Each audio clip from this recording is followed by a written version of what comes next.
My first professional movie was Brother from Another Planet. We were shooting the first part of the movie where Joe Morton's character arrives in New York and he makes his way down the street, goes into a store, and you know, just all exterior stuff. We were shooting pretty low budget, so I had no HMIs. It was all reflectors, you know. So after a day shooting, I go back for the second day, and I drive up, and the director and the producer are in a huddle, and they see me coming, and they say, I said, "Hi, what's up?" They said, "Call the lab. There's a problem."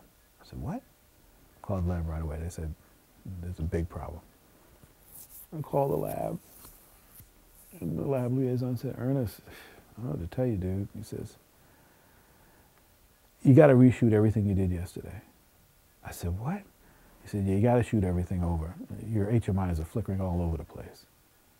I said, "We didn't have HMIs. We can't afford HMIs."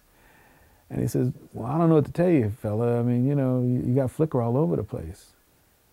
And I said, and I hung up. And the producer's looking at me like this, like, "What's up?" And I said, "Please do me a favor, have them print it again. The lab should be your best friend, but sometimes, you know, but they make mistakes." It turned out that the guy that was printing at night had fallen asleep, didn't have the right setting on the printer. The shutter was off. And so it was giving a strobing effect that he was interpreting as HMI flicker.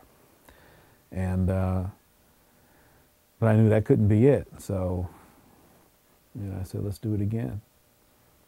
I think if you're sure of yourself and you're sure of what you're doing, you know, don't let anybody ever tell you otherwise. You know, I mean, have that doubt in the back of your head, but don't let that drive your actions, you know. If there's looks like there's a problem, ask the lab to make another print and see what happens.